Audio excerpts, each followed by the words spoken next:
வணக்கம் நண்பர்களே, தனுஷ் கிச்சனுக்கு உங்களை நான் வரவேற்கிறேன்.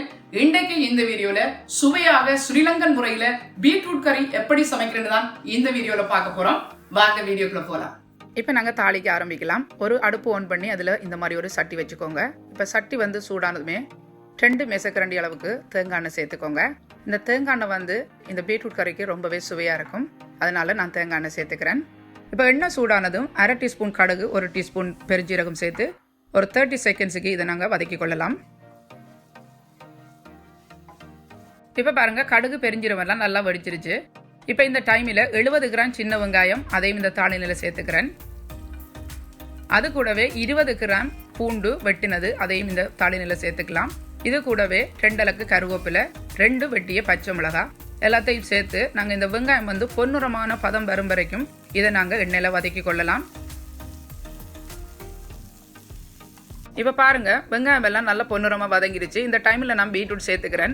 500 கிராம் பீட்ரூட்டு இந்த மாதிரி நான் ஸ்லைஸ் பண்ணி எடுத்துக்கிறேன். நீங்கள் உங்களுக்கு விருப்பமான சைஸில் நீங்கள் அதை வெட்டி எடுத்துக்கலாம்.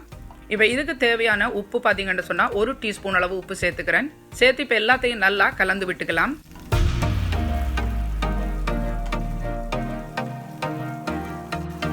இந்த மாதிரி கலந்து விட்டதுமே இப்போ இதில் கறி பவுடர் சேர்த்துக்கலாம். 1 டீஸ்பூன் அளவுக்கு ஸ்ரீலங்கன் கறி பவுடர் நான் சேர்த்துக்கிறேன்.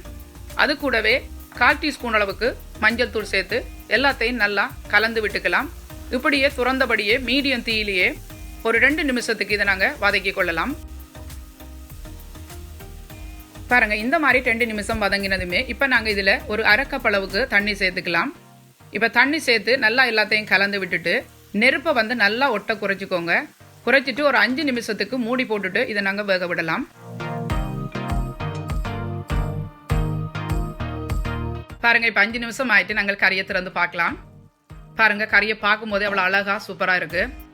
இப்போ நாங்கள் இதை நல்லா கலந்து விட்டுட்டு இப்போ இந்த பீட்ரூட் அவிஞ்சிட்டான்னு பார்க்கறதுக்கு இந்த பீட்ரூட் துண்டில் ஒன்று எடுத்து நாங்கள் அதை அழுத்தி பார்க்கும்போது பாருங்க நல்லா அவிஞ்சிட்டு இப்போ நாங்கள் இது எல்லாத்தையும் நல்லா கலந்து விட்டுட்டு இப்போ இதுக்கு நாங்கள் தேங்காய் பால் சேர்த்துக்கலாம்.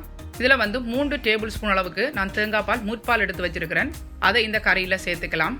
இந்த தேங்காய் பால் இந்த கறிக்கு ரொம்பவே சுவையாக இருக்கும். பாருங்கள், இந்த பாத்திரத்தில் ஒட்டி இருக்கிற மீதியான தேங்காய் பாலையும் ஒரு கொஞ்சம் தண்ணி சேர்த்து கழுவி இந்த கறியில் சேர்த்துக்கலாம். சேர்த்து இப்போ எல்லாத்தையும் நல்லா கலந்து விட்டுக்கலாம். நெருப்பை உயர்ந்த நெருப்பில் வச்சுட்டு 3 அல்லது 4 நிமிஷம் இந்த கறியில் உள்ள தண்ணி எல்லாம் வற்றி அது நல்லா வறண்டு பொரிஞ்சு வரும் வரைக்கும் நாங்கள் இதை வத்த விடலாம். பாருங்க, கறி இந்த மாதிரி பிரண்டு வந்ததுமே இப்போ நீங்கள் உப்பை செக் பண்ணிக்கோங்க. உப்பை செக் பண்ணி நீங்கள் உங்களோட ருசிக்கு ஏற்ற மாதிரி அதை சேர்த்துக்கோங்க. எனக்கு குறைவாக இருந்தபடினால நான் கொஞ்சம் சேர்த்துக்கிறேன். இப்போ சேர்த்து எல்லாத்தையும் நல்லா கலந்து விட்டுட்டு பாருங்க, இந்த மாதிரி கறி பொரிஞ்சு வரணும். இது சாதத்தோட சாப்பிடும் போதே அவ்வளோ நல்லா இருக்கும். இப்போ நாங்கள் அடுப்பு அணைச்சு கறியை இப்போ சர்வ் பண்ணிக்கலாம்.